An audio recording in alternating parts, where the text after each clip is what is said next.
Salut tout le monde et bienvenue dans un nouvel épisode d'Amène ta bière podcast. Aujourd'hui, je suis bien énervée parce que ça va vraiment être un épisode bonbon pour moi. Je suis fan de bière puis j'ai pas reçu grand monde qui était bien amateur comme moi. Puis même encore là, je suis si amatrice que ça depuis que je te connais. Mais je reçois Sylvain Bouchard, c'est un sommelier en bière chez Unibrou. Tu fais des chroniques à Salut Bonjour, formateur, conférencier, ça finit plus. Bien, dans ce domaine-là, pas mal, ça finit plus. Oui, c'est ça, exact. Je suis vraiment contente de te recevoir pour moi. Sache que le plaisir est partagé. Je suis vraiment contente aussi. Fin. Fait que, dans le fond, moi, j'aime toujours ça quand, en commençant, on présente nos biens. On commence là... Ah, mon Dieu, je te connaissais pas, mais je t'aime déjà, toi.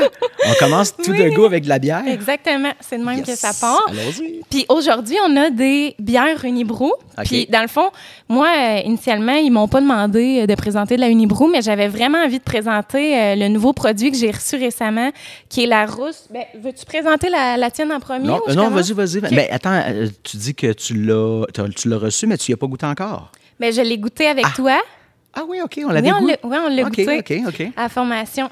Fait que, ouais, c'est ça, parce j'ai suivi une formation avec toi de, finalement, 7 heures de temps.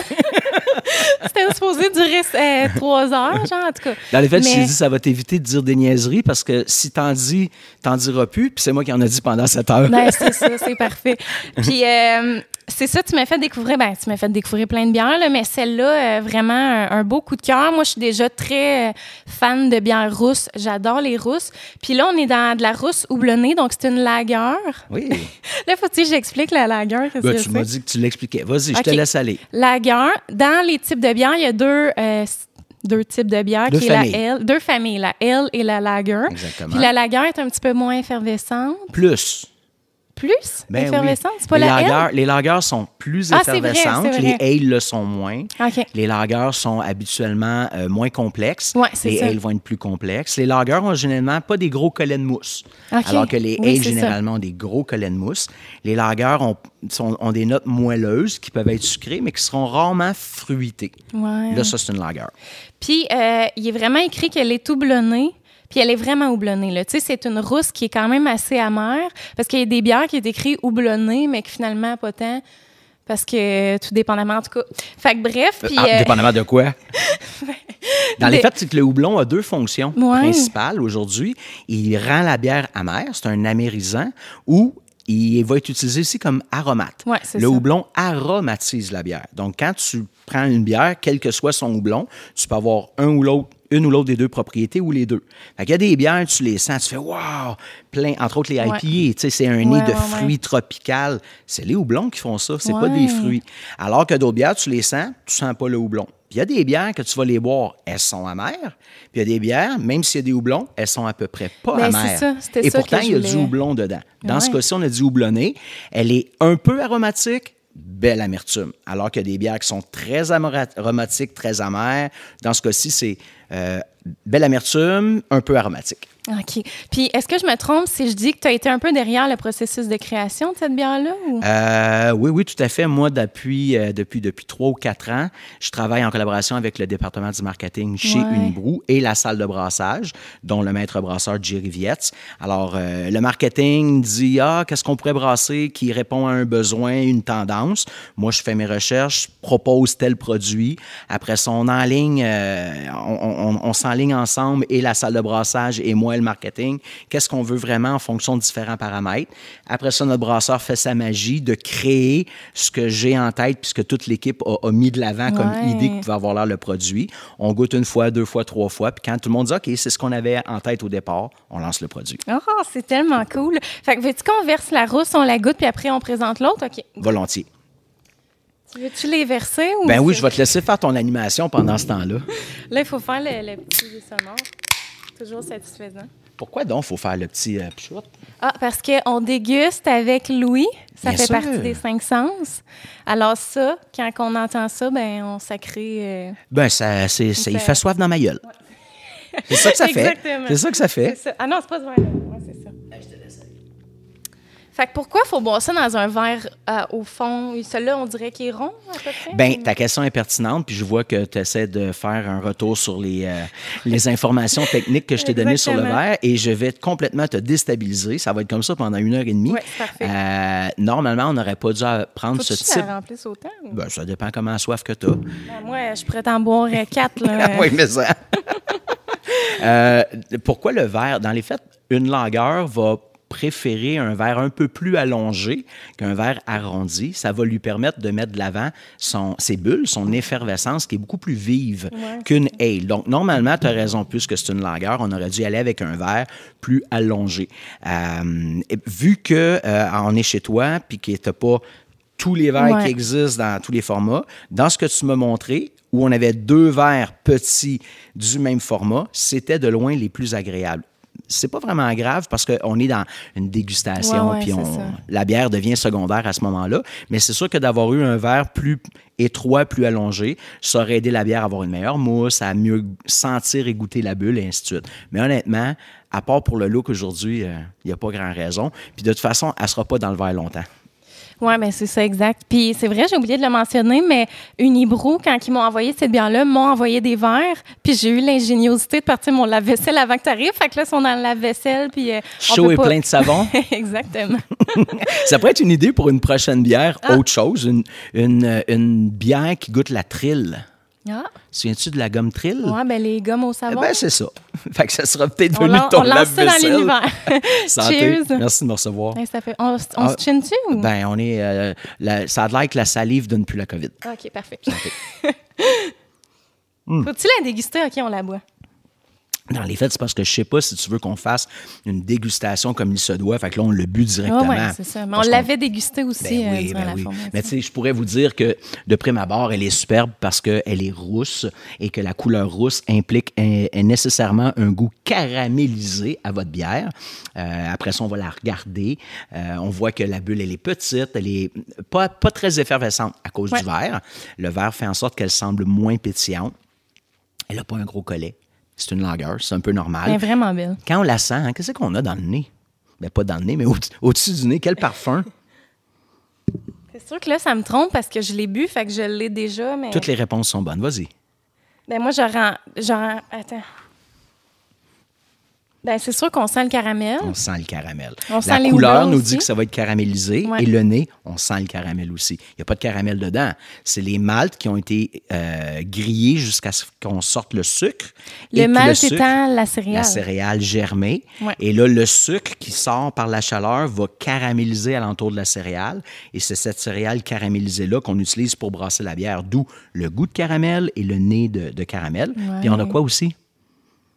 Ben, tantôt, je disais les houblons. Ça sent le houblon, exactement. Mais c'est pas plus léger que une IPA vraiment... Oui, alors que dans les IPA modernes, surtout les New England IPA, on est dans les houblons qui amènent des parfums tropicaux. Ouais. La goyave, la mangue, la papaye, l'ananas et ainsi de suite. On n'est pas dans ces houblons-là. Non. Ici, on est plus dans des houblons classiques allemands, dont le Alerto, le Sahaz, mais on a aussi du houblon américain qu'on appelle le Cascade, qui lui donne une petite note un peu agrume. Donc, il y a un petit nez fruité un peu. On n'est pas dans le tropical. On est plus, je te dirais, dans l'orange, peut-être la clémentine, puis peut-être un peu le pamplemousse. Au nez seulement. Bonne. C'est bon, hein? Moi, là, j'en reviens pas les gens qui n'aiment pas la bière. Non, mais j'aimerais ça que les... Dit-elle avec toute objectivité. Non, mais moi, là, pour vrai, il y a plein de gens qui m'ont écrit en écoutant le podcast qui étaient comme « Hey, je suis allée essayer elle, puis crème, je pensais que j'aimais pas la bière, mais j'ai fait une découverte. Ben, écoute, moi, ça me fait vraiment triper. Là. Puis je pense que toi, c'est la même chose quand tu parles d'une bière. Fait que veux-tu qu'on présente... veux-tu nous présenter la deuxième bière? Ben, on peut bien le faire tout de suite ou quand on en reçoit. Mais si tu veux, regarde, on y va tout de go. La bière, on peut la présenter après qu'on ait bu notre vin aussi. On va parler je bois vite. Le monde va être tanné de nous entendre parler de bière de même en parlant. Là. Ben là, c'est le podcast spécial bière. Là, s'il y a bien un épisode... Non. Non, mais tu sais, dans le sens que pour une fois que j'ai un fin connaisseur, tu sais, c'est le fun. OK. Mais... OK, buvons-la, puis après ça, on ouvrira l'autre. Okay. C'est correct? Devrait-tu la mettre dans le frigidaire? Non, pas en tout, parce que... je te pose une question. Ouais. Quelle est la meilleure température pour boire une bière? 1 degré au-dessus de son niveau d'alcool. Mais non, 24 degrés à 36 sur le bord d'une piscine. Ah, Ah oui, c'est vrai. C'est vrai. Oui, c'est ça. Oui. Non, mais je te taquine, mais chaque bière se boit à une température différente, Ouais. dépendamment d'un paquet de paramètres. Tu la bois-tu pour te rafraîchir? Est-ce qu'il fait chaud? Est-ce qu'il fait froid? Que manges-tu? Si tu as une entrée? Si tu as un dessert? Quel est le type de bière? Donc, la température de service de la bière va influencer sur le goût, son nez et tout. Dans ce cas-ci, dans le cas de la fin du monde, si tu veux qu'elle soit vraiment rafraîchissante et amère, bois-la très froide, comme à peu près tous les gens font. Si tu veux la boire un peu plus mielleuse, sucrée, si tu veux que l'amertume diminue un peu, qu'elle soit plus équilibrée, qu'elle goûte plus, eh bien, tu remontes un peu la température. Donc, dans le cas de la fin du monde, on va se ramasser à 9, 10, 12, 13 degrés, elle sera à son meilleur. Donc, comme là, elle est très froide, puis dans une demi-heure, on sera rendu à l'ouvrir, elle sera à parfaite température. Oh my God, OK. Parfait. Fait que, t'as-tu envie de nous jaser un peu de toi, de ton parcours? C'est quand que ça a commencé, cet intérêt-là que tu avais pour la bière? Je sais que tu me racontais que dans le temps, il n'y avait pas grand-chose sur le marché, là. Bien, il n'y avait pas grand-chose de différent. Oui, c'est ça, exact. Elle est à sac, hein, je pense. En tout cas, vas-y, raconte-nous ça. D'accord. Bien, de prime abord, les gens doivent savoir que j'ai 53 ans. Ouais. Donc, à 53 ans, ça veut dire que j'ai commencé à boire de la bière à l'âge légal au Québec, 16 ans, comme tout le monde. Exactement. Et donc, ça nous mène en 84. En 84, il n'y a aucune microbrasserie au Canada. Ouais, c'est ça. Il n'y a aucune microbrasserie au Québec. La première est arrivée en 85 en Ontario, après ça en Colombie-Britannique. Puis il a fallu attendre 86 de mémoire pour qu'il y en ait une première au Québec. Donc, moi, quand je commence à boire de la bière, il y a 3 brasseries. Il y a Molson, il y a Labatt, il y a O'Keeffe. Ouais. Et les 3 font 3 bières blondes à 5 % d'alcool. Donc, 100 % de la bière qui se vendait quand j'ai 16 ans, c'est de la bière blonde commerciale à 5 % d'alcool. Qu'est-ce qui change? L'étiquette. Oui, c'est ça. Puis la ville d'où tu viens. Si t'es de Montréal, tu bois plus de Molson. Si t'es de Québec, tu bois plus de O'Keeffe. Si t'es anglophone, tu bois plus de Labatt, mettons, parce que c'est une brasserie ontarienne qui est arrivée au Québec dans les années 50. Il n'y a pas grand-chose. Et moi, je découvre la bière à cette époque-là et j'aime pas ça. J'aime pas le goût de la bière. Mais j'ai pas le choix. J'ai pas le choix d'aimer ça parce qu'à 16 ans, tu vas avoir du plaisir. C'est tes premières consommations d'alcool. Ouais. Vous n'allez pas comprendre, là. Mais il n'y a pas de ready to drink que tu achètes au dépanneur et à l'épicerie. Il n'y a pas de poppers et machin truc. Il n'y a pas de vodka patente. Ça n'existe pas. Fait que tu as 2 options. Ou tu bois du fort, ou tu bois de la bière. Puis là, tu as 14 ans. Fait que tu vas te promener avec un 26 onces de vodka dans tes poches? Non. De toute façon, c'est pas bon. Ça coûte trop cher. La bière est la seule option. Fait que je veux... comment je dirais ça? En dépit d'avoir d'autres options, je me suis mis à boire de la bière, même si j'aimais pas ça. Puis je faisais la grimace, comme bien du monde dans ce temps-là. Mais qu'est-ce que tu veux? J'étais un gars, j'avais pas le choix de boire. Fait que quand je buvais, Et là, j'arrive au cégep. On est... donc, j'ai 17 ans et je m'adonne à être à la SAQ et je vois une section de bières où il y a 3-4 bières que j'ai jamais vues. C'est des bières importées. Et là, je prends ça. Et à l'époque, je suis... comment je dirais ça? Je suis pas un marginal, loin de là, mais j'aime être un peu différent dans certaines sphères. Okay. Fait que là, je me dis, de la bière, puis là, je goûte ça. De mémoire, c'est une bière anglaise que j'ai bu, qui était probablement une pale ale, donc ambrée, presque rousse, avec un houblonnage assez franc, terreux, délicieux, que je savais pas à l'époque. Et là, je bois ça, puis je fais, wow, c'est bien bon! Peu pétillant. On était loin d'une bière blonde classique. Puis là, je fais, hey, c'est bon ça. Fait que, party de la semaine d'après, retourne à SAQ, reprends la même, essaye l'autre à côté. Et je me rends compte que j'aime la bière, mais j'aime pas ce qu'est la bière au Québec et au Canada et aux États-Unis à ce moment-là. Et là, tranquillement, je découvre que, wow, il y a plein de saveurs, il y a plein de couleurs. C'est marginal, cette affaire-là. Et là, je me mets à aimer ça. Je me souviens du choc que j'ai eu la première fois que j'ai bu une bière belge. Je suis plus trop certain si c'était Chouffe ou Duvel. Ouais, Chouffe, oui. Mais le wow que c'est, les épices, l'alcool, la levure, la tenue de mousse, le verre. Et je suis épicurien. Et je ne sais pas que ce mot existe à l'époque, mais je me souviens d'avoir dit à l'âge de 15 ans à mes parents, j'aimerais ça devenir cuisinier. Et là, ma mère me dit, pardon, j'aimerais ça être cuisinier. Puis elle me dit, Pourquoi tu sors ça, là, tout d'un coup de même? Ah, j'ai rencontré un orienteur, puis là, aujourd'hui, elle m'a donné le rapport, puis je pourrais être cuisinier, ça répond à toutes les sphères de ma personnalité. Et là, ma mère, complètement sur le cul, me regarde, puis elle dit, cuisinier. Ben voyons, mon gars, t'as tellement de potentiel. Tu peux faire ce que tu veux dans la vie. Hein? Pas cuisinier. Tu vas faire de la sauce à spaghetti dans un hôtel. Okay. Tu vas travailler dans un hôpital. Aujourd'hui, c'est glamour être cuisinier. Pas il y a 35 ans.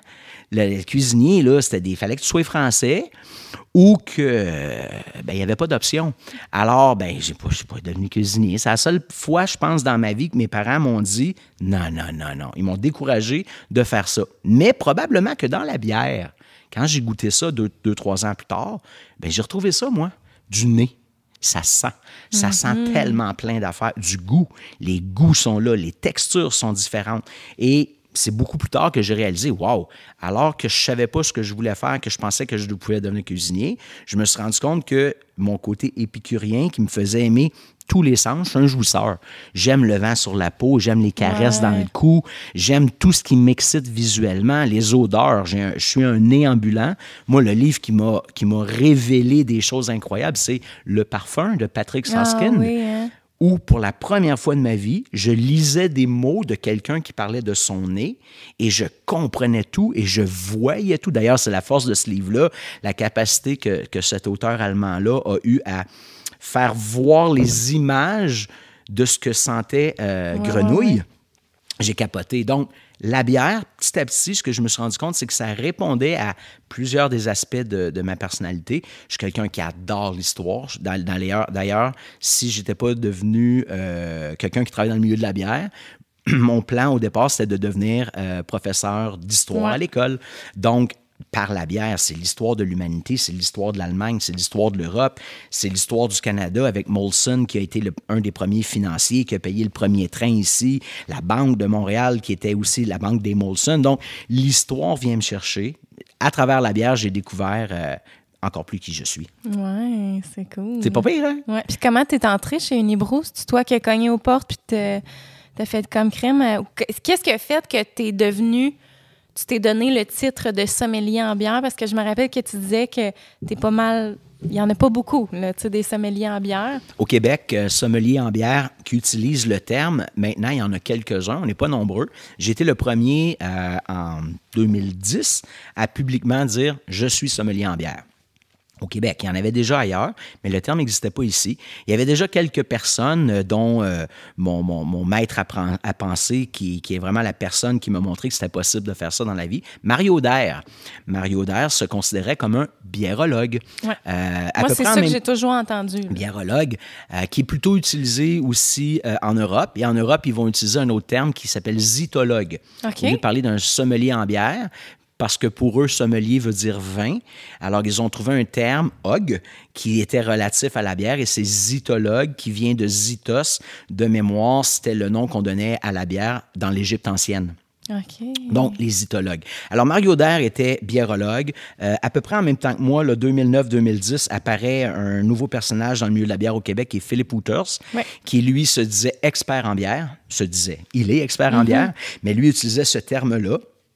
Hey, moi, je ne suis pas expert en bière. Je ne peux pas être biérologue puisque Mario Daire, qui pour moi, c'est la personne qui en a fait le plus dans la francophonie, c'est la bière. Et là, je me mets à essayer de trouver comment je pourrais donc me faire appeler. Et je vois le terme sommelier qui est utilisé aux États-Unis et au Canada anglais, beer sommelier. Puis là, j'ai OK, ça, j'aime ça. Parce que dans la sommellerie, outre le fait qu'il y a le lien avec le vin, on fait surtout appel à un sommelier quand vient le temps de passer à table.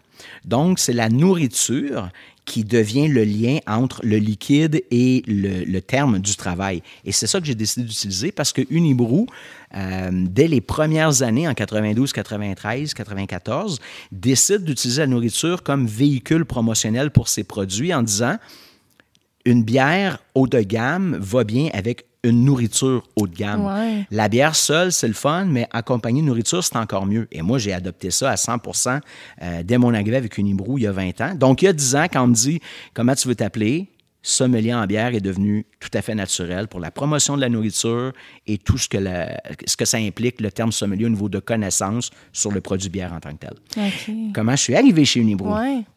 On va prendre une petite gorgée. Santé tout le monde. Ben oui, santé. Puis justement, je voulais, s'il y en a là, des amateurs de bière dans la gang qui me suivent, commentez-le. Dites-nous c'est quoi vos bières préférées. Moi, j'aime ça d'en découvrir. J'aime ça qu'on se partage ça. Puis je leur parle tout le temps. Pas juste d'Unibrou, là. Vos bières préférées en général. Oui, puis c'est ça, on s'ajoute sur Untappd. Sylvain va peut-être pas vous accepter. Ben oui, mais j'ai de la misère parce que j'utilise Untappd puis je mets des notes parce que pour moi, c'est un outil de travail. Je me réfère... Il n'y a pas une journée à peu près où je ne me réfère pas à Untappd pour mes recherches. J'ai-tu goûté? Oui, non, je suis rendu où? Mais si je publie à tout le monde, il y a du monde qui voit ce que j'écrive, puis il y a bien des brasseurs qui ne sont pas contents. Mm-hmm. J'ai reçu souvent des directs, « Hey, qu'est-ce qui se passe? Pourquoi ma bière? » Et c'est ça. Oui, puis c'est touché, vu que toi, tu entretiens un peu des relations avec plein de brasseurs, microbrasseries. Fait que là, je comprends que ça peut être un terrain glissant à la limite. Et surtout si je deviens public, puis je dis oui à tout le monde, parce que quand je l'écris sur Untappd, dans les faits, quand j'écris pas mal sur n'importe quelle bière, je donne jamais mes impressions de mon goût personnel. Ouais, si tel est le cas, je vais le dire. Personnellement, c'est un style que je déteste. Personnellement, je trouve que cette bière est exceptionnelle pour les raisons suivantes. Mais ça va toujours être basé sur du rationnel. Mm-hmm. Quel est le style? Qu'est-ce que le brasseur prétend avoir présenté dans sa bière? C'est ça que je vais analyser. Puis c'est ça que des fois, les gens n'aiment pas trop entendre. Ce qui, pour plusieurs, est quelque chose de funky, pour quelqu'un du milieu, devient un défaut. Mais là, si on pointe que le défaut, c'est ce qui fait que les autres l'aimaient, il y a des brasseurs qui n'aiment pas ça. Oui, c'est ça. Entre autres. Oui, parce que c'est rendu, tu sais, comme il y a tellement de bières sur le marché, puis rendu là, tu sais, il y en a plein là, qu'on perd vraiment l'essence d'une bière, qui est de goûter les céréales, puis tout ça, tu sais, puis on s'en va dans tellement de directions, tu sais, fait puis ça, je trouvais ça le fun quand tu me dis ça, que tu notais la bière selon ce qu'elle devrait goûter et non selon je l'aime-tu ou je l'aime-tu pas. Je fais les deux, mais en le mentionnant. Ouais, c'est ça. Ça va être, pour une bière de ce style, il manque telle affaire ou ça marche pas. Ou, malgré le style que je n'aime pas, celle-ci, pour les raisons... Tu sais, je vais toujours dire... Je parle-tu en mon nom personnel pour mes goûts personnels ou en mon nom de sommelier qui parle de l'expertise de la bière? Ouais, cela dit, je vous accepterai peut-être sur Untappd. À suivre, on verra. Peut-être que oui, peut-être que non. OK, parfait. Puis, tu veux-tu nous jaser de Unibrou? Je suis là pour jaser. Tu me dis 1h30. Fait que moi, jaser ça. Je sais pas combien tu as de questions sur ta liste, mais... Ah, ben comme je te dis, ben là, j'ai ma petite liste de Patreon, mais... Vas-y. J'ai commencé à triper sur la bière, je disais tantôt, 85, ouais, t'as brassé la bière. J'en ai brassé avec mon frère au départ des kits qu'on ouvrait, qu'on brassait chez eux dans son appartement à Montréal avec sa blonde. J'en ai brassé avec des amis dans les Laurentides, dans la Naudière à Saint-Donat, avec un de mes cousins. Et j'ai jamais vraiment brassé tout grain puis pour la vraie patente. OK. Et puis, finalement, j'ai lâché le brassage. Les enfants sont arrivés, commencé à travailler chez Unibrou et après ça, j'ai brassé dans des brasseries à gauche et à droite. Mais maison, j'ai jamais vraiment rebrassé. Mm-hmm. Commencé à boire de la bière, comme je disais tantôt, cégep, bière importée. Tout d'un coup, apparaissent les premières microbrasseries du Québec, alors que ma blonde, elle est à l'UQAM. Je lis dans un journal que une brasserie de Montréal vient de brasser la première bière en fût, qui n'est pas de Molson et Labatt. Parce que les 2-3 premières microbrasseries faisaient de la bouteille. C'était souvent une bouteille verte, qui était à peu près les seules bouteilles disponibles sur le marché pour les petits brasseurs. La Portnevoise, la Massawippi. Et Belle Gueule arrive avec, non pas une bouteille, mais la première fois qu'ils sortent une bière, c'est en fût. Là, je me dis, une bière qui n'est pas de la Molson et de la Labatt, je veux goûter ça. Ouais. Fait que là, finalement, il y en a à l'UQAM, c'est comme leur premier ou deuxième bar à Montréal où il y en a eu. Je goûte ça, puis là, je fais, C'est vrai? Ouais. Oh, que j'aime ça.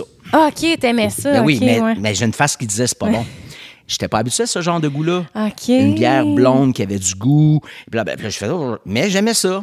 parce que j'étais dans un milieu étudiant, parce que c'était pas Molson et Labatt, parce que c'était pas une bière commerciale. J'étais un peu le geek snob de l'époque. Et finalement, tranquillement apparaît les Brasseurs de Montréal avec la Boréale, McCaslin avec la Sainte-Ambroise, et tranquillement, les brasseries apparaissent et Unibrou apparaît dans le décor. Et j'ai pas en tête de travailler pour une brasserie, mais ma passion pour la bière se développe. J'achète tous les magazines, les livres qui existent à l'époque. Je brasse avec mon frère et tout ça. Un jour, je travaille dans un petit café perdu au milieu de nulle part, en Mauricie, alors qu'à l'époque, j'habite sur la rive sud de Montréal, à Chambly. Étonnamment. Chambly, Unibrou. Je n'ai pas dans la tête de travailler là du tout. Moi, je suis en animation. Moi, à l'époque, je travaille dans le milieu scolaire. Interprète pour les sourds, mais en milieu scolaire. Je fais un temps plein, puis l'autre temps plein, j'ai 2 jobs. Je travaille avec un ami dans les Laurentides, à Sainte-Agathe, à Maison des Jeunes. Dans l'animation, je suis dans l'éducation et tout ça. Oui,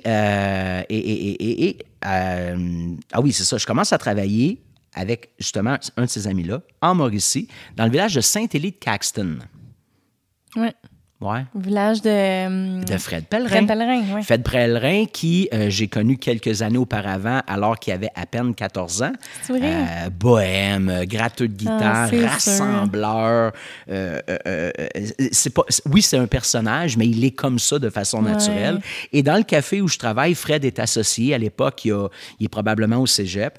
Et là, dans ce café-là, ce qui était unique, c'est que c'est vraiment perdu au milieu de nulle part. C'est 35 minutes de Trois-Rivières, 40 minutes, presque 1 heure l'hiver.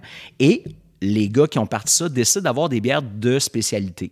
Moi, je prends la gestion du café, je remplis le frigidaire de bières importées de la SAQ, je mets des affaires fuckées d'infus. Le monde partait de Nicolette, faisait 45 minutes, 1 heure pour venir boire de la bière chez nous, partait de Trois-Rivières parce qu'il y avait une offre de bière intéressante. Et un jour, et nous, on vendait de la Unibrou, entre autres, et je travaillais également à cette époque-là chez Gambrinus, à Trois-Rivières, qui est un brasseur artisan. Alors, je travaille chez Gambrinus à vendre de la bière du Gambrinus qu'ils font sur place. Ils vendent aussi de la Unibrou en fût. Le café où je travaille, on vend de la Unibrou en fût. Et un jour, j'ai un de mes amis qui m'appelle et il dit « Sylvain, j'ai vu passer dans le Nouvelliste que Unibrou se cherche un représentant en Mauricie. » Là, j'ai-tu malade, moi, représentant des ventes, jamais, blablabla. Ouais, t'as déjà fait ça? Ouais, je le sais, mais là, ça me tente pas. Ah, il dit, je te vois là-dedans. OK. Puis Unibrou, ouais, OK, Unibrou. Hein. Alors, le mercredi, retentit au Gambrinus, mon représentant Unibrou de la Pierre Angulaire, qui vend aussi de la bière au Gambrinus. Puis là, je lui dis, ça a l'air que vous cherchez un représentant en Mauricie. Puis là, il me regarde. Ça t'intéresse-tu? Je dis, il dit, moi, j'ai jamais vu un gars comme toi parler de bière. Sérieux. Il dit, attends, là, il prend le téléphone. Il dit, j'appelle le directeur des ressources humaines. Tu veux ça à job? Je vais, non, t'as peur, là. J'ai dit, non. Il dit, ouais, tu perds à rien, là. Va juste passer une entrevue. Attends un peu. Fait que là, il prend le téléphone, il appelle la Chambly. Ouais, Marc-André, ouais, j'ai un gars ici, ça la job en Mauricie. Sérieux, je vois pas qui d'autre au Québec peut faire ce job-là. Oh, ouais, OK, je te l'envoie demain. Parfait, c'est beau. Tu prêtes demain à 10h rencontrer le directeur des ressources humaines? Ouais. Alors, le lendemain, je me présente, directeur des ressources humaines. Fait que je pars de Shawinigan, je fais mon 1h45, j'arrive à Chambly, je m'installe, rencontre le gars. 10 minutes après, il me dit, M. Bouchard, aimeriez-vous rencontrer le directeur des ventes? Ouais, je dis, d'après moi, après avoir 1h45 de char, si tu me dis de le voir tout de suite plutôt que demain, il m'a dit oui. Fait qu'il dit, ce sera pas long. Je rencontre le directeur des ventes. Il termine la rencontre en me disant, si vous voulez... M. Bouchard, vous pourrez rencontrer M. Dion. M. Dion, c'est André Dion, c'est le fondateur d'Unibrou. OK, mon Dieu, c'est big, là. Ben là, c'est une entreprise familiale, sa femme est là, ses 2 fils sont là, son frère, sa sœur, son beau-frère. Alors, il me dit, voulez-vous rencontrer M. Dion? Sachant, ça veut dire quoi? Ben ça veut dire que M. Dion est encore au sein de l'entreprise et c'est lui qui engage ses vendeurs. Fait que s'il me dit, le directeur des ventes, ben ça veut dire qu'il me pense que je suis pas pire, mais il faut que le bonhomme valide. Fait que je lui dis, oui, pas de problème. Donc, 1h30 après mon arrivée, je suis dans le bureau de M. Dion qui, finalement, dit « OK, parfait, oui, on va vous rappeler. » Et dans l'après-midi, j'avais un téléphone pour dire « Vous avez le travail. » Et c'est comme ça que j'ai commencé chez Unibrou en 2001, mars 2001, représentant les ventes. Alors, je faisais les bars, les restaurants, les dépanneurs, les épiceries, toute la Mauricie. Puis je faisais un petit peu la Rive-Sud, là. Nicolette, j'allais juste... Je faisais pas Sorel. Fait que, mettons, jusqu'à la rivière, au lac... comment ça s'appelle? Après Baie-du-Fèvre, c'est ça. OK. Voilà. Fait que c'est comme ça que j'ai commencé chez Unibrew. Unibrew. Pas bonne en géographie, moi. Voilà. Ouais, c'est Fait que de cool. fil en aiguille, chez Unibrew, j'ai commencé aux ventes, dans les bars, les restaurants, les dépanneurs, les épiceries, pour tout mon secteur. De fil en aiguille, Unibrew a été acquis par Sleeman en 2004. À ce moment-là, mon rôle a changé. Je suis devenu représentant des bars et des restaurants. Je m'occupais de tout le centre du Québec. Donc, je faisais Cold Lake, pas Cold Lake, mais Thetford Mines. Ouais.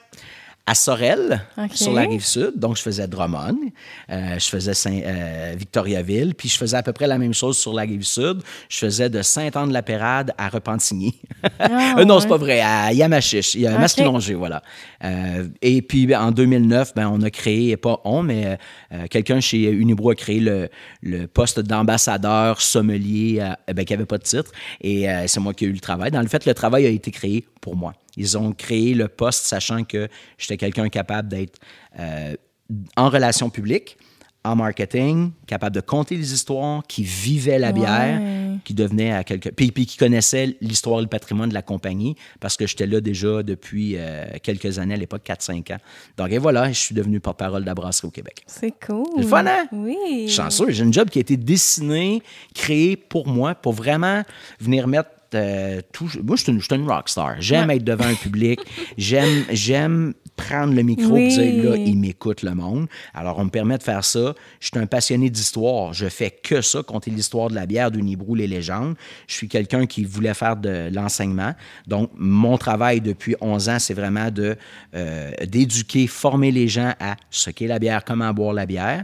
Et donc, je parle de bière, de son histoire, j'éduque, j'ai une scène et un micro. Écoute. T'aimerais-tu ça de partir un podcast sans bière? Oui, j'aimerais ça. Par contre, excellent. J'aimerais ça, mais je le ferai pas tant que je vais rester à l'emploi d'Unibrew. C'est vrai? Oui, parce que... T'essaies de rester quand même exclusif. À court terme, je suis super bien traité et par Unibrew et par Sleeman et par Sapporo. Ouais. Je suis gâté, on me fait hyper confiance, j'ai beaucoup de latitude, mais si j'avais un podcast, je devrais automatiquement parler beaucoup des autres plutôt que de la mienne. Même si je le fais, entre autres à Salut Bonjour, à quelques reprises, on va me voir parler des autres bières. Mais je suis je suis payé par Unibrew. Donc, à court terme, c'est pas le cas, mais on ne sait pas ce que l'avenir nous réserve. Oui, c'est vrai. Serais-tu prêt qu'on passe aux petites questions du public? Ah oui. mais juste avant, je vois que ton verre est vide. Oui, bien, il me reste une gorgée. Hey, ça, toi, t'en penses quoi, les serveurs qui partent avec notre verre quand il reste ça dedans? Ah, il y a des coupés au cul qui se perdent. C'est vrai? Ah, il y a des coupés au cul qui se perdent. C'est définitif. Honnêtement, ça dépend. Si c'est une pinte de bière blonde, l'été, sur une terrasse, ça peut se comprendre. Ouais. Mais sinon, la moindre des choses, c'est de demander, avez-vous terminé? Ben, exact. Moi, ça m'arrive tout le temps. Le truc que les serveurs doivent plutôt dire, c'est laisser le verre avec la dernière gorgée et faire filer mal la personne en lui disant, je vous en ramène une autre. Mais exactement, parce que moi, j'ai travaillé chez 3 brasseurs. Oui. Puis c'était ça, là, tu sais, selon ce qu'ils nous disaient, il fallait que quand il restait une gorgée, t'en offres une autre. Puis il faut jamais que le client ait un verre vide devant lui. Non. C'était ça qui était winner. Puis, tu sais, quand on parlait de la robe, l'autre fois, c'était une robe ou un collet, en tout cas. La robe, c'est la couleur. OK. Le collet, c'est la mousse qui colle et adhère aux parois. Moi, c'est le collet que je parle.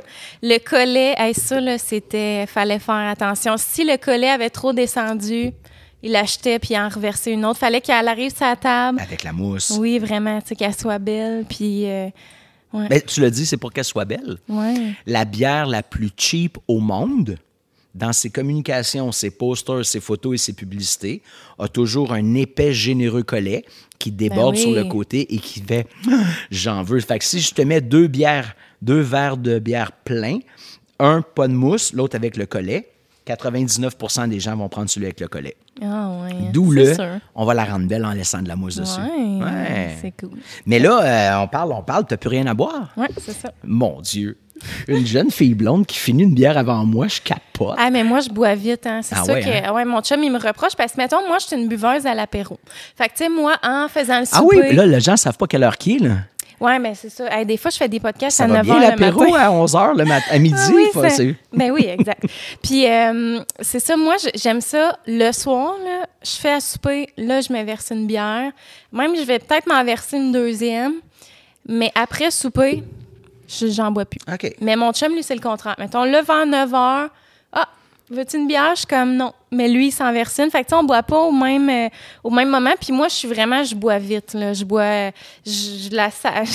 J'aime ça, la bière, là, tu sais. Fait que je bois vite, mais c'est ça. Des fois, je me demande si je bois trop vite. Mon chum, c'est le contraire. Lui, il va la laisser, là, comme ça, toute la soirée pleine, là. Puis à la fin, il va la boire. Puis je suis comme, mais voyons donc comment tu fais, tu sais. Il me semble que c'est ça le plaisir de la... En tout cas, mais c'est ça. Chacun a sa façon de... Ouais, chacun a sa façon de consommer, chacun a ses moments, chacun a ses rituels ou pas. Ouais. Le but, c'est apprécier ton produit. Ben oui. Tout ce que tu peux faire qui rend ton expérience le plus agréable, tant mieux.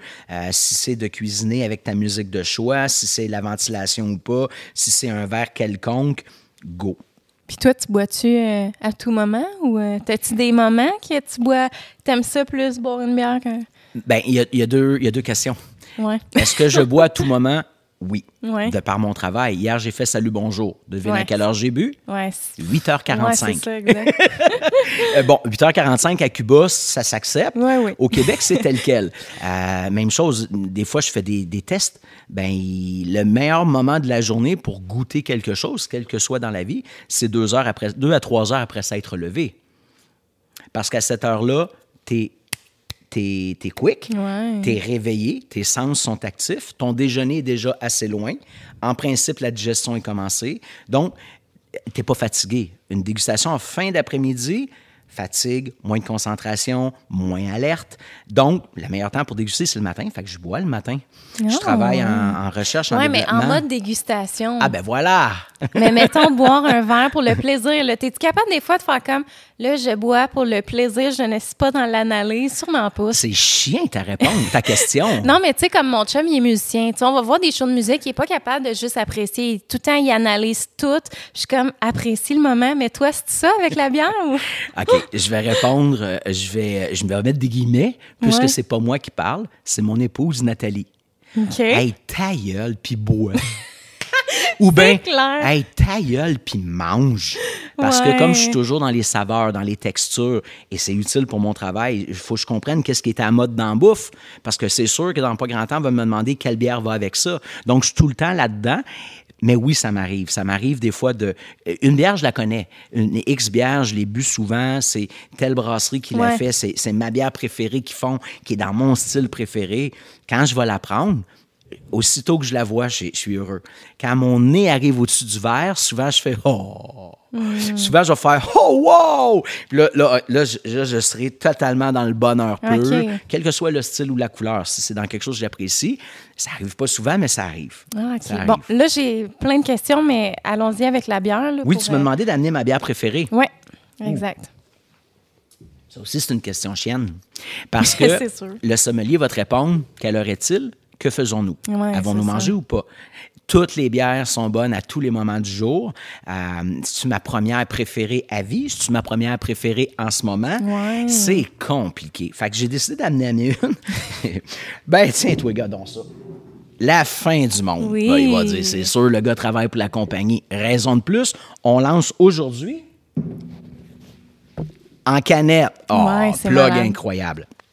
Au-delà de ça, dans le portefeuille d'Unibrou, c'est pas mal ma préférée en tout temps. J'ai des préférés de fin de soirée. Ça va être une 3 pistoles. OK. J'ai des préférés de je passe la tondeuse ou je nettoie la piscine. Ouais. Je vais être dans la tout le monde. Depuis cet été, honnêtement, j'ai bu une quantité phénoménale de blanches, ce que je fais jamais, parce que j'aime pas nécessairement les blanches, mais on en a sorti une à l'orange sanguine. Ça a été ma bière de soif tout l'été. C'est vrai. Donc, pourquoi la fin du monde devient ma préférée? C'est à peu près celle que je boirais n'importe Ouais. quand. C'est une championne. Elle a plus de 50 médailles internationales. C'est la bière canadienne la plus médaillée. Elle est parfaite. Elle est très goûteuse, ce que j'aime. Ben, j'aime les bières qui goûtent moins aussi, mais malgré qu'elle soit très goûteuse, elle est tout en équilibre. Ouais. Elle sent plein de choses. Elle goûte plein de choses. L'arrière-goût, tout ce qui revient en rétro-olfaction, en arôme, c'est hallucinant. C'est pour moi une grande championne, donc c'est avec plaisir que je vais t'en servir un verre Oui. puis que je vais prendre toute une canette. J'adore. Fait que toi, je vais t'ouvrir un beau petit verre. Écoutez le son. Déjà, ça prépare au plaisir. C'est parfait. Ouais, oui, je l'ai très bien entendu. Fait que je vais t'en couler un petit peu. C'est quoi la prochaine question? Ah non, pose-la pas tout de suite, on va parler de la bière. Oui, c'est ça. Fait que là, je vais te la couler, je vais te faire un beau collet. Regarde, c'est belle. Encore une fois, c'est Wow. pas le verre idéal. Ce verre-là va avoir... Il y a quelque chose qui est intéressant, c'est son haut qui est arrondi et qui referme un peu. Ça a l'avantage de concentrer les arômes. Comme ce sont des bières très aromatiques, les bières du Nibrou, entre autres la Fin du Monde, ou les IPA, on va chercher une tête qui se referme, un col qui se referme pour ramener les arômes au centre. Celui-là, tu dirais qu'il se referme à cause du collet, Oui, ça pourrait être. Le fait, ce qui manque, c'est son pied et une forme arrondie ou pointue. Alors que là, on est dans une forme de fond plat qui va être beaucoup plus utile pour les bières anglaises. Les brown ale, les bitter, les pale ale, à la limite, les India Pale Ale, les New England IPA vont être mieux servis dans un fond très, très plat, puisque ce sont des bières peu gazeuses et qu'un fond plat suscite peu de bulles. Ouais. Donc, une bière peu gazeuse dans un verre qui fait peu de bulles, c'est parfait. Alors que la Fin du Monde aurait eu besoin d'un verre comme ça. Alors, je vous le montre, qui est un verre, oui, qui est arrondi, mais qui finit un peu plus pointu parce que c'est une bière refermentée en bouteille et maintenant en canette. La refermentation, au lieu de mettre le gaz dans la bouteille et la canette, on le fait apparaître de façon naturelle. Et ça, c'est une technique qui a été développée par Unibrou, qui est unique en Amérique du Nord. C'est vrai? Personne ne fait de la canette refermentée pour de la bière belge, parce que le problème, c'est que les bières belges, ce sont des bières de type champenois, beaucoup de petites bulles avec une pression incroyable. Et c'est pour ça que nos grosses bouteilles, il y avait un muselet de métal pour tenir le bouchon, parce qu'il y a tellement de pression là-dedans que le bouchon peut revoler. Et le problème avec la canette, c'est que la canette ne supporte pas toute cette pression. Les canettes explosent. Donc, personne fait de la refermentée belge en canette. Sauf nous. Alors, notre équipe de brassage a travaillé pendant plus d'1 an pour arriver à faire ça. Et donc, comme elle est très pétillante, le fond pointu va susciter plus de bulles et tu vas avoir un superbe collet qui sera la combinaison du grain à l'intérieur et de la bulle. C'est cool. L'as-tu senti? Non. Ah oui, vas-y. Mais tu sais, l'autre fois, quand on la sentait, justement, je dis, ben ça sent justement, tu sais, les bières belges, ils sentent tout ça. C'est pas grave si ça coule, en tout cas. Hey, regarde. Qu'est-ce qu'il y a? Ben c'est parfait. Ben t'avais peur que ça déborde? C'était bien calculé. Écoute, tu reçois quoi aujourd'hui comme invité? De quoi? Un sommelier en bière? Exactement. C'est une job, là. C'est une expertise. Je veux dire, non. Mais je veux dire, regarde. Fait que ça, dans le fond, c'est quelque chose qu'on recherche, d'avoir un collet aussi gros que ça. Là. Ben sérieux. Mais, regarde, je vais te couler celle-là. Là. Je vais faire volontairement. Parce que, tu sais, souvent, les gens font comme « Ah, j'ai raté mon versage, tu sais, j'ai trop de mousse. » Ben, la tienne. Ben, ça prend un collet. Fait que c'est juste un niveau marketing, là, cet aspect. Pas du tout. Ah non? Non! Au-delà de l'aspect agréable de la mousse, c'est un gage de qualité. Ouais. La mousse ne vient pas du gaz carbonique, contrairement à ce que la plupart des gens pensent. La mousse vient de la combinaison entre le gaz carbonique et l'ingrédient principal de la bière, la céréale. Mm-hmm. Dans les céréales qu'on utilise, dans le cas de la Fin du Monde de l'orge, comme à peu près toutes les bières, l'orge va se transformer en alcool et en sucre, va fermenter, c'est-à-dire le sucre de l'orge. Je recommence. L'orge, la céréale, fournit le sucre qui va se transformer en alcool et en gaz. Ça, c'est la fermentation. Une fois que la fermentation est faite, il reste quand même dans le liquide des protéines qui sont libérées par les céréales. Dans n'importe quel produit liquide gazeux, l'eau gazeuse, les boissons gazeuses, les boissons énergétiques, le champagne, le cidre, ce sont tous des liquides pétillants. Et pourtant, il n'y a pas de collet, il n'y a pas de mousse. Donc, tout le monde, toi aussi à la maison, tu penses que la mousse vient du gaz. Non, il n'y a pas de mousse dans les autres produits. Alors, pourquoi dans la bière, il y en a? À cause des protéines. Je te fais une image. La bulle part toujours du fond du verre. Alors, la bulle part d'en bas, va monter tranquillement. Normalement, dans n'importe quel liquide, quand elle arrive à la surface, le gaz carbonique explose et le gaz se ramasse dans l'atmosphère. Donc, il n'y a pas de tenue de mousse dans la bière. Au fur et à mesure où la bulle part d'en bas et monte vers la surface, pendant son chemin, elle va rencontrer des particules, des protéines, puis chaque protéine va coller sur la bulle. Ouais, et au fur et à mesure où elle monte, les protéines vont se solidifier alentour de la bulle, puis vont faire comme un petit film qui vient tenir la bulle ensemble. Donc, lorsqu'elle arrive à la surface, elle flotte. Puis 2, puis 5, puis 1000, puis 1 million de petites bulles couvertes de protéines font un collet de mousse. Et c'est pour ça que la bière a de la mousse. Pourquoi on doit avoir la mousse? Alors, mieux la bière est faite, plus grande qualité est le grain, meilleure est la qualité de brassage, plus ton collet sera dense, plus le collet va se tenir, plus ce ne sera pas comme des grosses bulles qui disparaissent rapidement, ce qu'on a dans les boissons gazeuses ou dans le champagne. Alors que là, on le voit, la mousse tient dans le verre. Alors, visuellement, c'est beaucoup plus beau. Visuellement, ça me dit « Oh, j'ai une bière de qualité ». L'autre chose, la mousse emprisonne les arômes. Si tu as une bière très aromatique, tant qu'il y a de la mousse, ton nez au-dessus va avoir les parfums qui vont ressortir. Donc, la mousse emprisonne à l'intérieur de ton liquide ce qu'elle sent. Avant, les bières ne sentaient rien. C'était peu aromatique. Il n'y a pas beaucoup de collet. Bien, c'était pas grave. Maintenant, on a des bières hyper aromatiques, puis tu veux que, surtout avec 500 millilitres, tu n'en as pas pour 10 minutes à boire ta bière. Là. Ouais. Alors, tu veux que ton collet soit là pour préserver tes arômes. Et la dernière chose, le collet, il fait une zone protectrice. Il protège le liquide de l'air.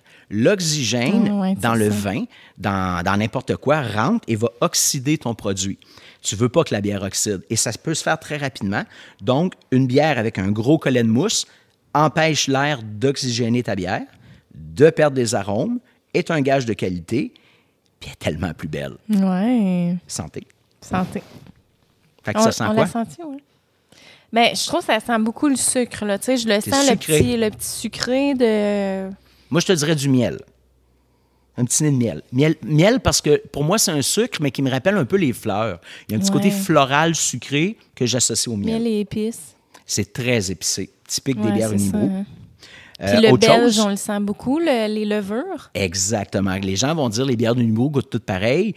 Dans les faits, c'est que les bières d'Unibroue goûtent la levure Unibroue, qui est une levure belge. Ouais. On a plusieurs levures belges, on en a 4, mais elles ont toutes une signature, une filiation qui est le côté belge.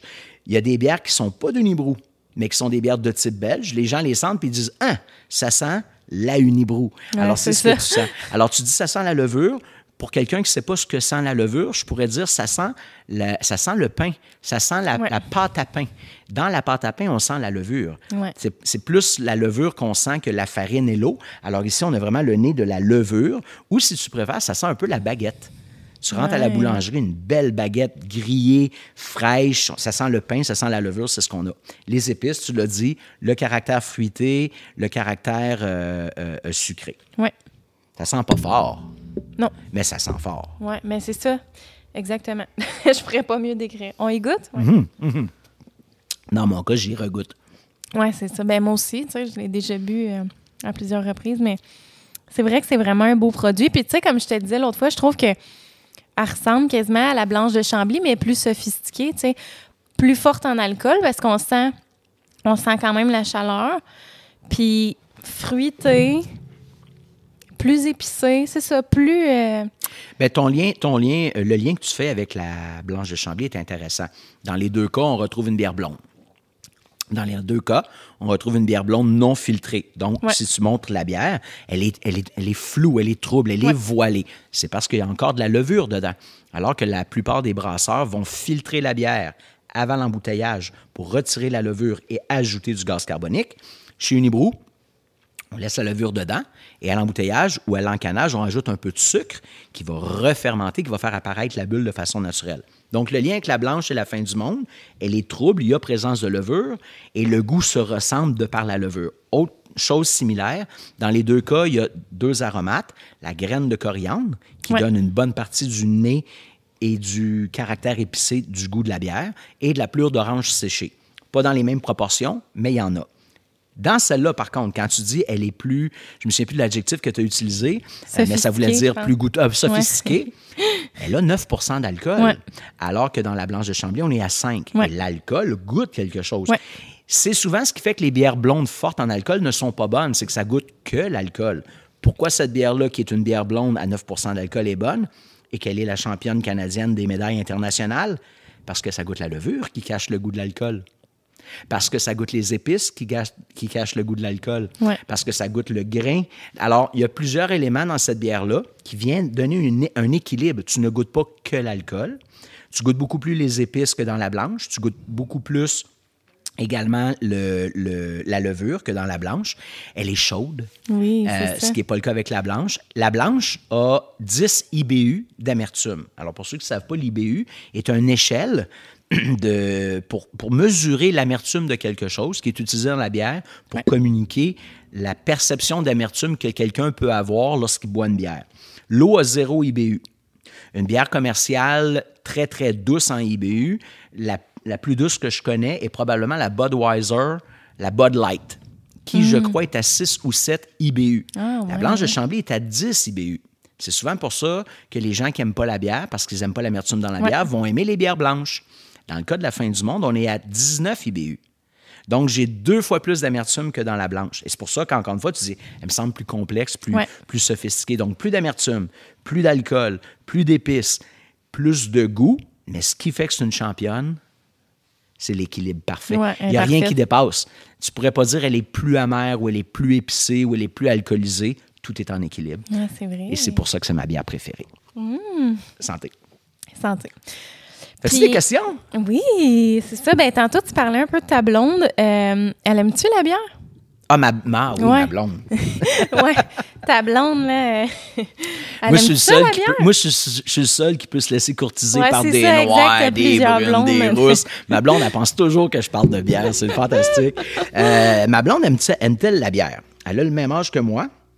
Donc, à cette époque-là, les filles ne boivent pas de bain de bière. Et on est resté avec cet esprit-là, encore une fois, comme je le disais tantôt, parce qu'il n'y avait pas beaucoup d'offres.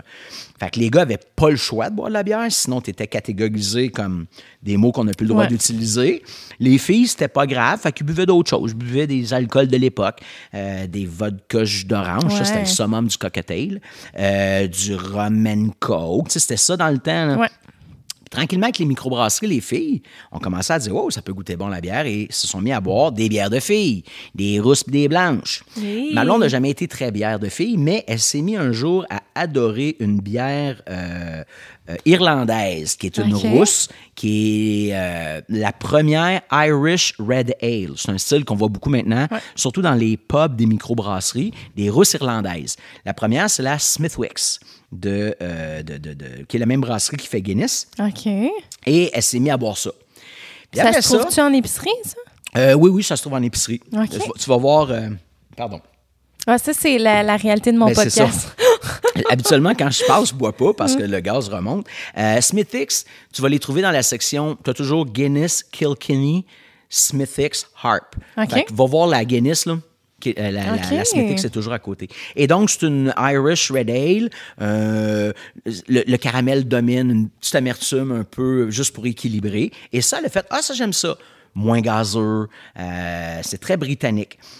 Puis, dans sa tête, elle ne boit pas beaucoup. C'est ce qu'elle buvait de temps en temps. Jusqu'à ce que, je te dirais, il y a 12 ans, les premières IPA sont arrivées au Québec. Alors qu'elle n'aimait pas nécessairement la bière pour son amertume. La première fois qu'elle a bu une IPA au Québec, qui était des versions... ça ne goûte pas les IPA d'aujourd'hui ailleurs. Elle s'est mise à dire « ça, j'aime ça un peu. » Puis là, mais une IPA, le A, c'est Ale. Le P, c'est Pale Ale. Puis la Smithwick's, c'était une ale de même nature. Donc, on est à peu près dans la même famille. Il y a le houblon qui a changé, mais bon. Et elle se met à boire ça.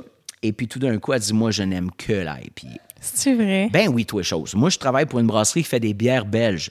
Fuck that. Je travaille pour Sleeman qui fait des lagers accessibles. Fuck that. Elle boit aucune des bières que je vends. Elle a faim, moi. Je te dis, je me vais ailleurs, ma femme achète sa bière.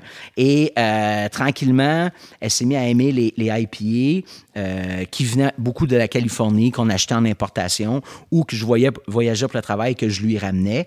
Et à chaque fois que j'amenais quelque chose, je me disais, là, je vais la tuer. J'amenais du plus amer. Et ça devenait automatiquement sa bière préférée à vie. Puis la fois d'après, plus amer, plus amer. Donc, elle a connu toutes les étapes de IPA, American IPA, West Coast IPA, après ça, Session IPA, toutes les déclinaisons des IPA est là-dedans. Et encore aujourd'hui, elle est vendue finie à West Coast IPA. Je dois avouer que depuis 1 mois et demi, depuis le milieu de l'été, elle a découvert une bière de...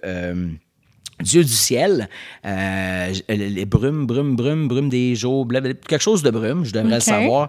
D'après moi, elle a acheté une demi-palette en 1 mois et demi. C'est une bitter. C'est une extra special bitter. On est encore dans la bière anglaise. On est à mi-chemin entre ce qu'elle a bu au départ puis ce qu'elle a bu longtemps, qui est l'IPA, puis on vient se rejoindre entre les deux. Fait que oui, ma blonde, c'est pas une grande buveuse de bière, mais boit un peu de bière. OK, cool.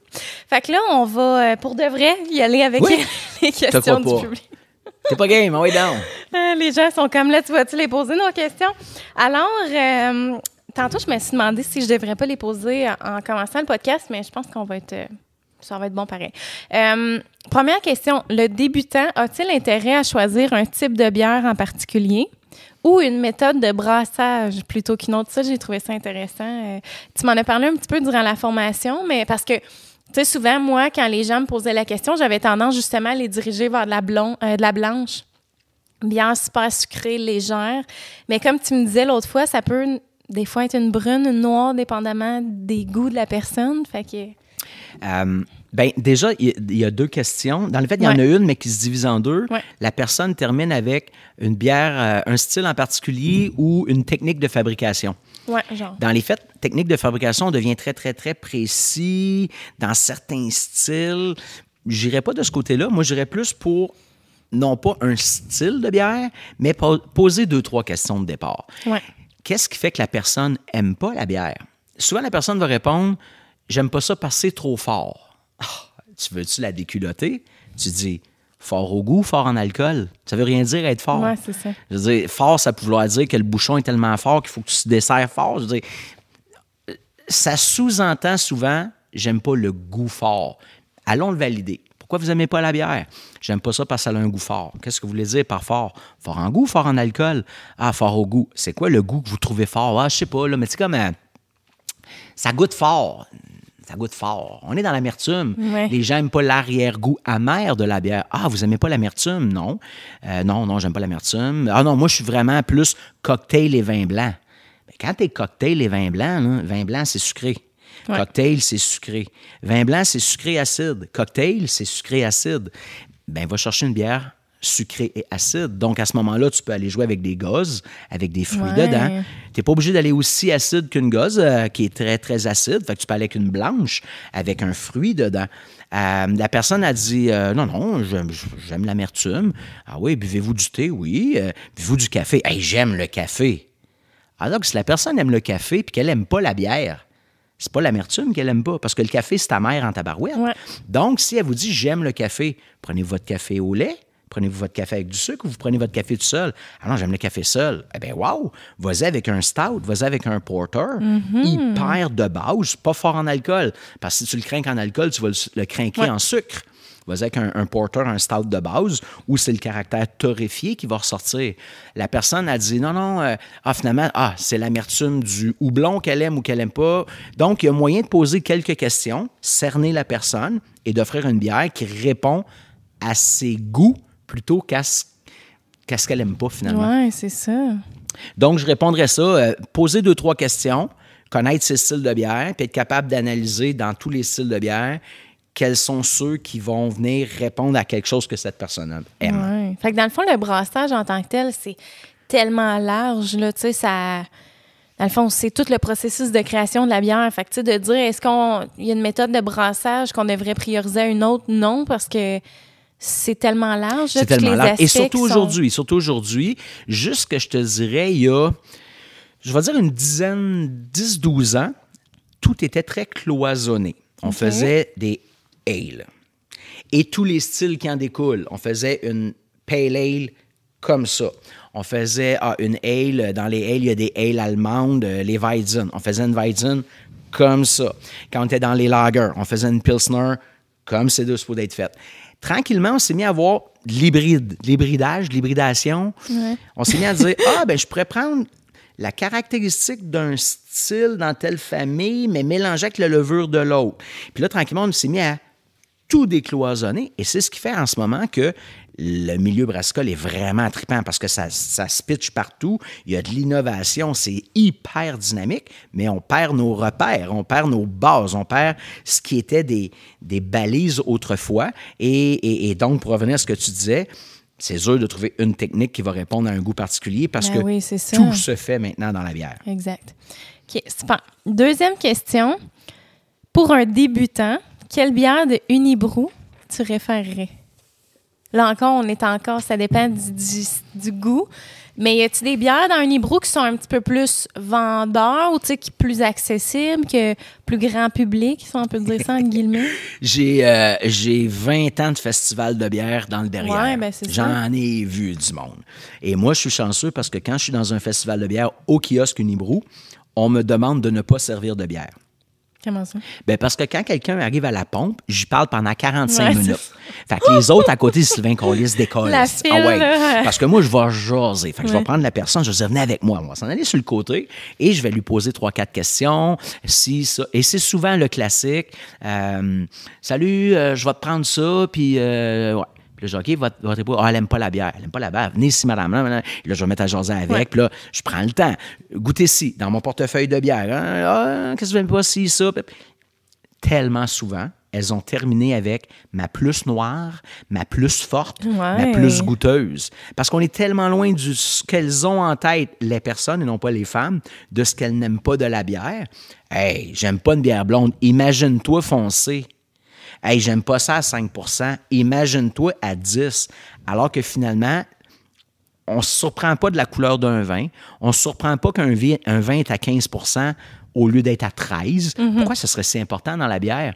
L'équilibre va faire toute la différence. Donc, pour un débutant, chez Unibrou, mettons que je n'ai pas de balise de départ, j'irai avec mes bières plus douces, moins percutante. Et en ce sens-là, il faut que ce soit la blanche de Chambly.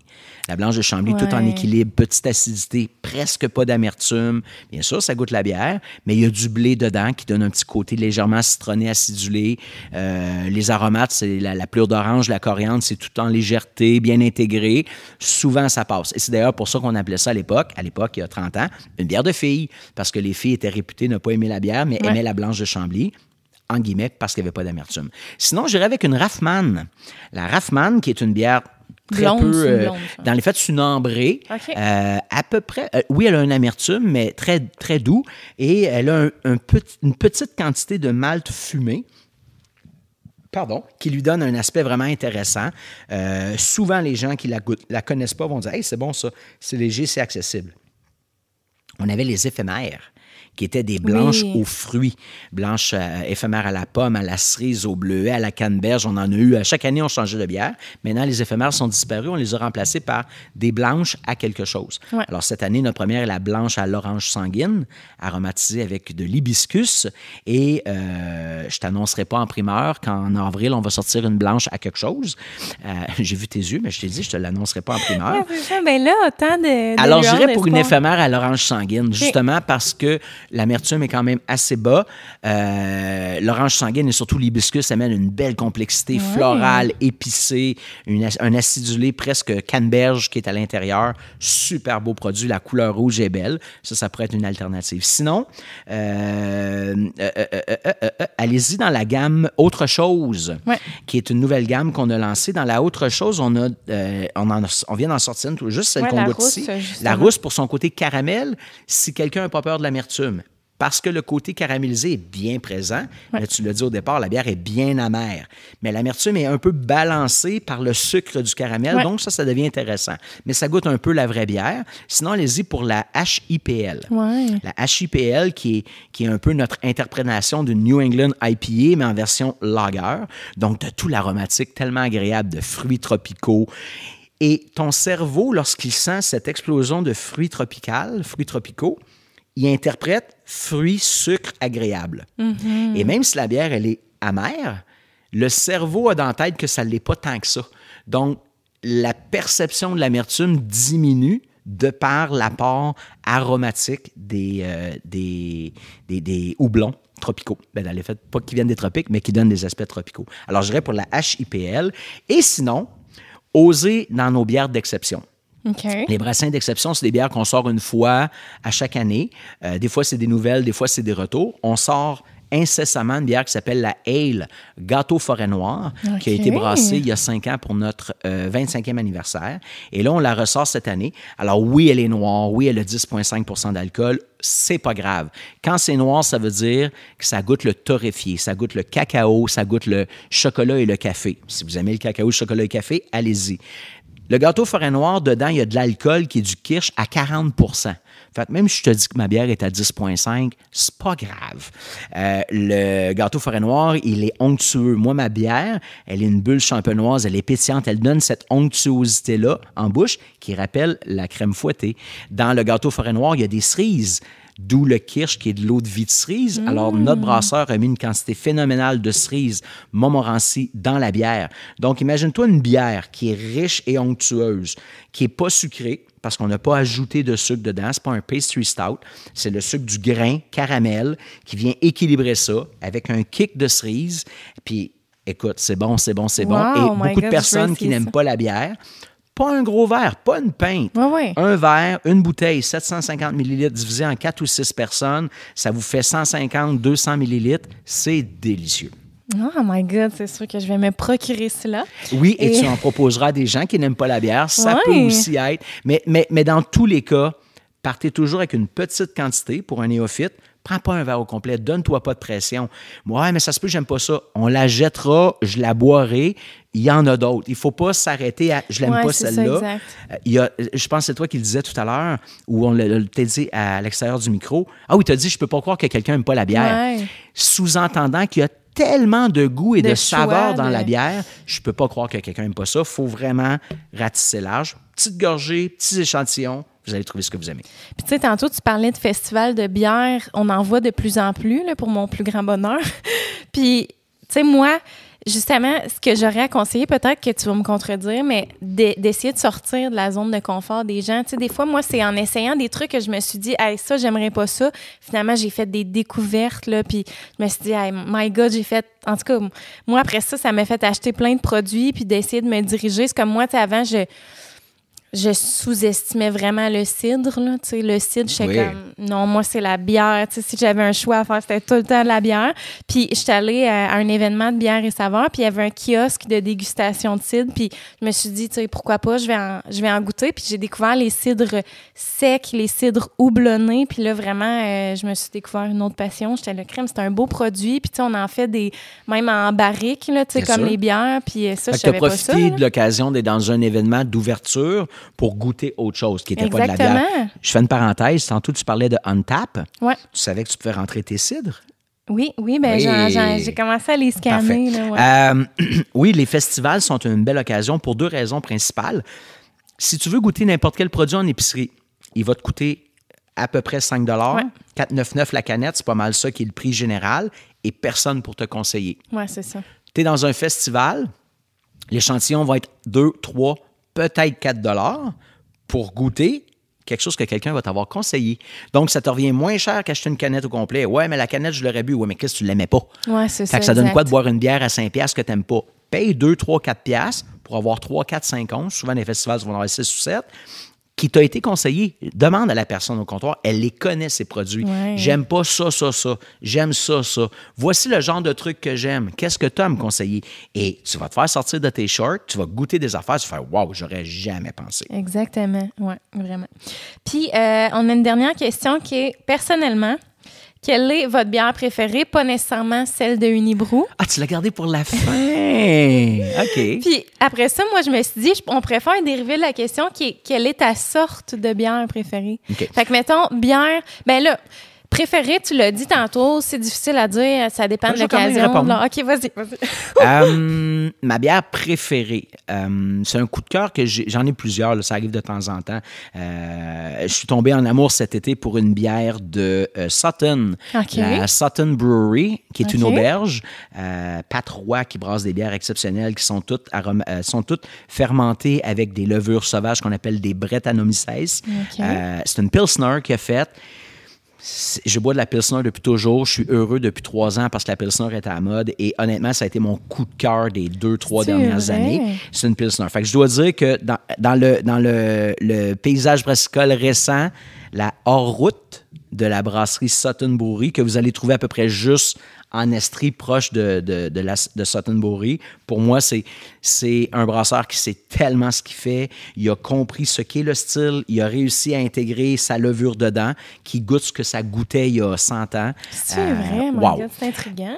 Sinon, une bière que j'ai vraiment aimée, je suis à Seattle il y a 6 ou 7 ans avec un collègue. On est en tournée là-bas de promotion pour Unibrew et on fait juste des bars de bière parce que c'est là où on vend nos produits ou des restaurants où on vend nos produits. Puis un soir, on vient de finir de travailler, puis là, on essaye toutes des affaires qu'on connaît pas. Et le collègue me tape sur l'épaule puis il dit « Hey, Sylvain, il faut que tu goûtes ça, c'est en plein ton style. » Puis là, je le regarde puis je dis « Toi, tu connais mon style. Je sais même pas ce que je bois. Ouais. Ah, il dit, d'après moi, tu vas aimer ça. Et il me tend un échantillon que je sais pas du tout c'est quoi. J'ai mis mon nez au-dessus, puis là, ça a fait exactement ce que je te disais tantôt. Ça fait oh, wow! Et là, je me tourne, je regarde le collègue Jean-Yves, puis je fais My God, qu'est-ce que c'est ça? Ah, c'est une bière que j'ai commandée, puis là, il me montre le menu, je vois rien. Je goûte, puis là, je fais ben voyons donc, ça existe ça. C'était une bière saison.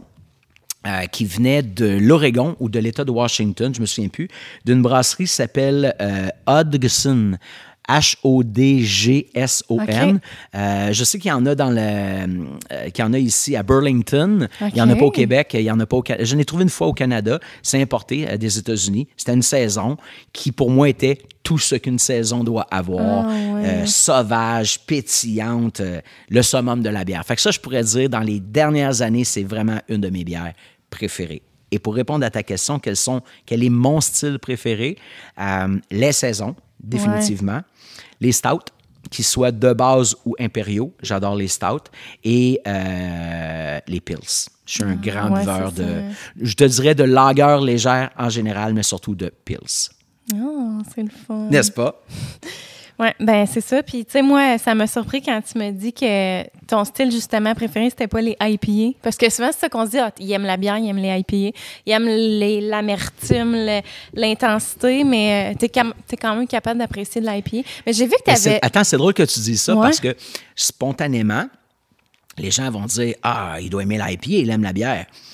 Ouais, mais les IPA sont devenus des monstres de houblon qu'elles ne devraient pas être. Ouais, et comme je suis avant tout un amateur de bière, je suis de l'époque et je suis de l'école qui dit que le houblon est un aromate dans la bière. Mm-hmm. On a mis au départ, il y a 1000 ans, et jusqu'à il y a 20 ans, du houblon dans la bière pour équilibrer les saveurs.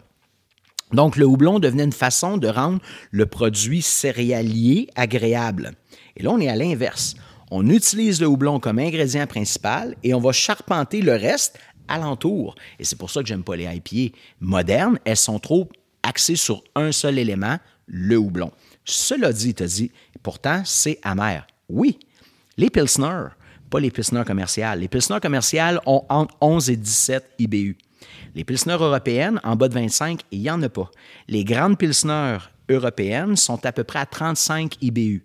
Bien, il y a 15 ans, toutes les IBU au Québec avaient 35. C'est-à-dire toutes les IPA au Québec avaient 35 IBU. Okay. C'est récent d'avoir du 50, du 75, du 150. Alors, les IPA anglaises ou les IPA d'il y a 20-25 ans avaient à peu près ça, 35-40 IBU. Ben, mes stouts ont 50 IBU, mes Pilsner ont 50 IBU, puis mes saisons vont être à 25-30 IBU. Donc, oui, j'aime l'amertume, mais j'aime pas que le houblon domine la dégustation. Oh, c'est fun. Ben, crème, écoute, c'est ce qui, je pense, conclut le podcast. C'est toi qui le sais. Mais moi, je continue. On enfile ça pour 2-3 autres. Oui, c'est ça. On fait ça tout l'après-midi, 7 heures comme l'autre fois. J'adore tes apéros. C'est mon logiciel d'exportation qui ne serait pas en faveur. Mais pour vrai, merci. Ça a vraiment été un grand plaisir pour moi. Puis, tu sais, moi, je suis fan de bière.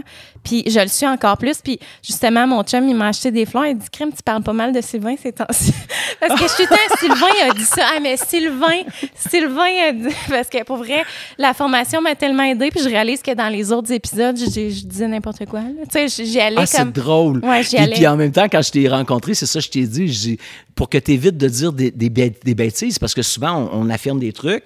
Fait que la formation visait à te donner des balises, plus que tu me disais être passionné, aimer ça, puis vouloir aller plus loin. Fait que ça permet juste de recadrer, puis là, tu penses à des trucs avant de le dire, puis je suis bien content. Mais c'est drôle que ton chum t'ait offert des fleurs. Non, parce que tu te souviens, quand je suis venu pour la formation, il est arrivé, alors que je devais être ici à 3 heures, il est arrivé, ça faisait déjà 5h30 que j'étais là, et il est arrivé avec des fleurs. Et j'ai dit, tu savais que j'étais encore là, tu avais peur, tu étais jaloux, tu as amené des fleurs, alors qu'il a dit, c'est pas pour toi, il a dit, c'est pas pour ma blonde, c'est pour quelqu'un d'autre. Là, il t'en a amené. Oui, c'est ça. Ben en fait, ça a découlé du fait c'est parce qu'il avait acheté des fleurs à sa mère parce que c'était sa fête. Puis j'ai dit, j'aimerais ça moi aussi avoir des fleurs des fois, puis il m'a acheté des fleurs après. Mais, fait que là, tu m'aimes encore plus parce qu'en plus, ton chum t'offre des fleurs. Il va falloir que tu viennes plus souvent. Tu me réinviteras. Ben oui, c'est vrai, il y a une dernière question que je voulais te demander. J'ai reçu beaucoup de questions. Les formations, est-ce que tu en offres au grand public? Comment ça fonctionne? Moi, je fais pas de formation privée.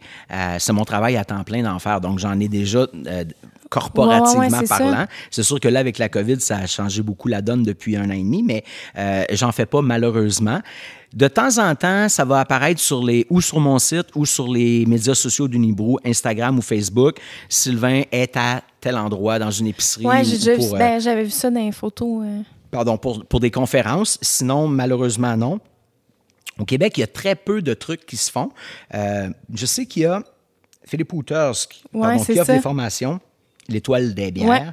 Ouais. Si vous allez sur Bière et Plaisir, qui est le site, bièreetplaisir.com, comme le magazine qui est devenu en ligne. Vous allez avoir de l'information en ce sens-là. Sinon, à Montréal, je pense que le Mondial de la bière qui offre des cours aussi, qui s'appelle le M-Bière. Okay. Je ne sais pas s'ils en font encore ou ça, mais il y a moyen d'en trouver. Mais effectivement, dans la francophonie, surtout au Québec, c'est très difficile. Ouais, mais non, malheureusement, j'en fais pas. Mais on serait mieux de te suivre sur Facebook, puis parce que c'est arrivé, là, moi j'avais vu ça, tu sais, formation offerte par Sylvain, inscription, je sais pas trop, est-ce que les gens pourraient s'inscrire dans un lot de personnes ou à une entreprise? Tu sais, tu dis que tu donnes c'est du corporatif, est-ce que les entreprises peuvent ça arrive que je fais des compagnies qui m'appellent, mais quand je dis corporatif, c'est plus des présentations pour la compagnie, pour Unibrou. Okay. Donc, c'est en lien avec mon travail directement pour la brasserie. Okay. Cela dit, c'est une sapristi de bonne idée. Peut-être qu'on pourrait faire un pool de gens intéressés, puis qu'une fois par mois,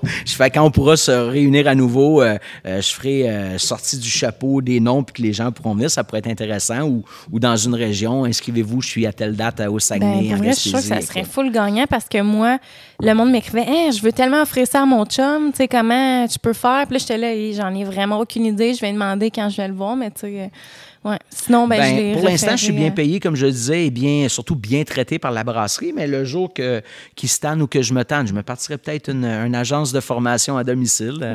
Tu auras chef à domicile, comment on dit, ménage à domicile ou sommelier à domicile. Oui, exact. Bonne idée. Fait que là, est-ce que les gens peuvent te suivre quelque part? Est-ce qu'ils te suivent-tu sur Unibrou? Sylvain Bouchard ou sommelier.unibrou. Sommelier.unibrou. Ça, c'était sur Facebook? Sur Facebook. Okay. J'ai Instagram, mais comme je suis de l'âge qui ne veulent pas apprendre la technologie, je ne publie absolument rien, je comprends rien. C'est le temps de commencer. Je le sais, écoute, là, je suis passé déjà du courriel à Facebook, à texto, à Instagram. Mais sinon, la plus facile, c'est ma page Facebook, que c'est moi qui gère, qui est sommelier.unibrou. Puis tu sais que Facebook, c'est beaucoup plus complexe qu'Instagram en plus. plus, hein? Ah, je peux pas croire. Je baisse par en bas, je sors de page, je vais à gauche, je suis pas la bonne personne. Arrête. Moi, quand je suis sur Facebook, là, ma page professionnelle... Là, non, c'est parce que Facebook, tu peux pas faire ça. Non. Mais non, mais Instagram, tu mets ta photo, ton texte, puis tu fais une story, c'est réglé. Là. Moi, les histoires que tu marques de quoi, qu'après 24 heures n'existent plus, je peux pas croire. Ouais. Je peux pas croire. Regarde. C'est ça. c'est ça. Je pourrais pas t'expliquer. Mais je vais en prendre un autre et je vais me mettre là-dessus. Mais regarde, Instagram, avant, là, on termine, là, mais pour te dire à quel point c'est gagnant, là, toutes les applications ont commencé à faire des stories parce que Instagram en faisait puis c'était gagnant. Facebook en fait, c'est sûr que Facebook a acheté Instagram, mais Snapchat en fait, TikTok, toutes les applications. Alors, je répondrai de nouveau à la question, est-ce que je fais des formations? Non, vous pouvez me suivre sur Facebook et vous aurez l'avantage que je vous répondrai directement puisque je gère ma page et c'est facile de me rejoindre. Il y a une seule façon, c'est Facebook. OK, bon, parfait. Fait qu'allez suivre son Facebook, je vais le mettre dans la barre de description. Je te dis un gros merci. Ça me fait plaisir. Ça a vraiment été un plaisir. Mais attends, je dis ça, mais avant les remerciements, sinon, on a une page Facebook de Unibrou et on a un Instagram de Unibrou qui, eux, sont faits par des gens qui s'y connaissent, qui font le contenu que je travaille en collaboration avec eux. Donc, il y a des centaines d'informations pertinentes qu'ils vont pouvoir trouver là, que je suis pas directement impliqué. C'est-à-dire, je suis directement impliqué, mais c'est pas moi qui gère ces pages-là. Pour me retrouver, on peut passer par là, mais pour une source intarissable d'informations-là. Et sinon, j'ai même pas pensé, on a changé notre site Internet au courant de l'été. C'est vrai? Nouveau site, tripant, unibrou.com. Et là-dedans, vous allez dans Espace sommelier. J'ai mis du stock, là. C'est vrai, j'ai les vu ça. verres, la température, le brassage. Il y a du stock à côté. Fait que si des fois, vous n'êtes pas sûr des recettes, des accords avec la nourriture, je donne un paquet de trucs. Merci d'avoir pris plus de temps. Unibrou.com. OK, good. Fait que, c'est ça. Merci d'être venu. Merci. Cheers. Santé. Puis merci à vous autres à la maison d'avoir écouté l'épisode et on se voit bientôt dans un prochain épisode. Bye tout le monde. Santé. Bye.